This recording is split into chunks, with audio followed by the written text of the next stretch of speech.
Alléluia.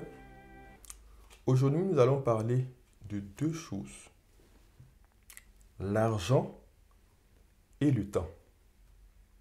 Deux choses très importantes dans la vie. La chose la plus importante des deux, c'est le temps. Mais l'argent est indispensable. Celui qui n'a pas d'argent et qui a une famille, comment va-t-il nourrir sa famille? Comment va-t-il amener? Il va payer les médicaments pour soigner sa famille. Ou comment vont-ils loger? Payer la scolarité, payer le loyer, tout cela. C'est important, c'est indispensable. Beaucoup disent que l'argent résout tout, c'est faux. L'argent ne résout pas tout. Mais l'argent est indispensable. Dans notre vie de couple, dans notre famille, dans la congrégation, pour l'évolution de l'œuvre de Dieu, l'argent est indispensable. Mais maintenant, il ne faut pas se tromper à passer tout son temps à chercher de l'argent. Parce que quand on met toute notre force à chercher de l'argent, on gaspille notre temps. Parce que notre temps doit prioritairement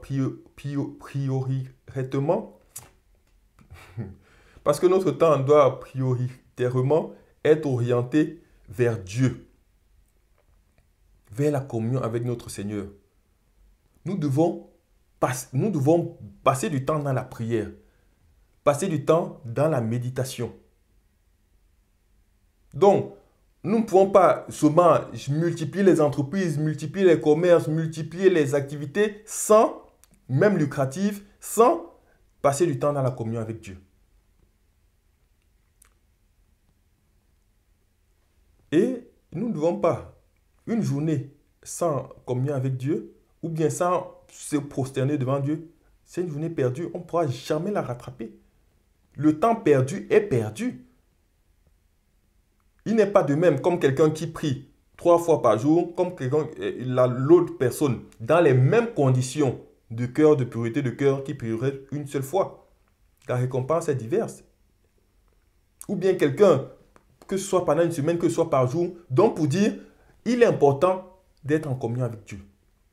Mais maintenant, comment faire pour avoir du temps pour la prière et avoir suffisamment d'argent pour subvenir à ses besoins? Je ne dis pas d'aller passer des vacances avec un yacht. Je ne parle pas de cet argent-là. Je parle d'avoir un minimum raisonnable qui nous fait ne pas être dans le besoin, qui nous fait ne pas être en train d'attendre qu'un oncle ou une tante ou bien je ne sais quoi nous envoie de l'argent. Comment faire pour avoir cela? Pour avoir cela, nous allons devoir être en communion avec le Saint-Esprit. Pour pouvoir maximiser le temps de la prière et recevoir assez d'argent pour pouvoir subvenir à nos besoins. D'où une très grande importance encore du Saint-Esprit. Le Saint-Esprit sait comment gérer l'équilibre. Il sait où nous envoyer pour que nous puissions maximiser ce gain de temps. Il sait quel travail et quelles activités sont plus propices à notre épanouissement spirituel. Le Saint-Esprit, nous allons, un moment dans la vie de Dieu, dans notre vie, nous allons comprendre que le Saint-Esprit est indispensable. Nous allons comprendre quand nous serons confrontés à certaines choses. Dans la vie, nous allons comprendre que le Saint-Esprit est indispensable. Je dis déjà, celui qui a de l'argent et il n'a pas une communion avec Dieu, et il n'a pas de temps de prière, il a raté sa vie. Il a raté sa vie. Il pourrait venir en congrégation les dimanches. Spirituellement, il n'a pas de consistance. S'il hérite même du royaume des cieux, ce qui sera difficile, il aura des dernières places. Or, le Saint-Esprit peut nous permettre d'avoir d'avoir de quoi subvenir à nos besoins et maximiser nos places au royaume des cieux. C'est pour cela, quand on nous dit cherchez le Saint-Esprit, cherchez le Saint-Esprit.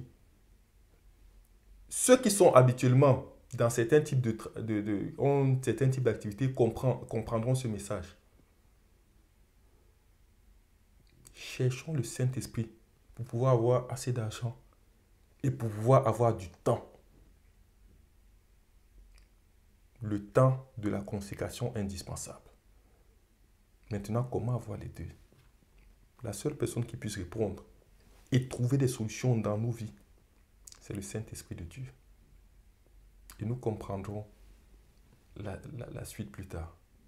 Cherchons le Saint-Esprit de Dieu pour qu'il nous oriente véritablement et qu'il conduise véritablement notre vie.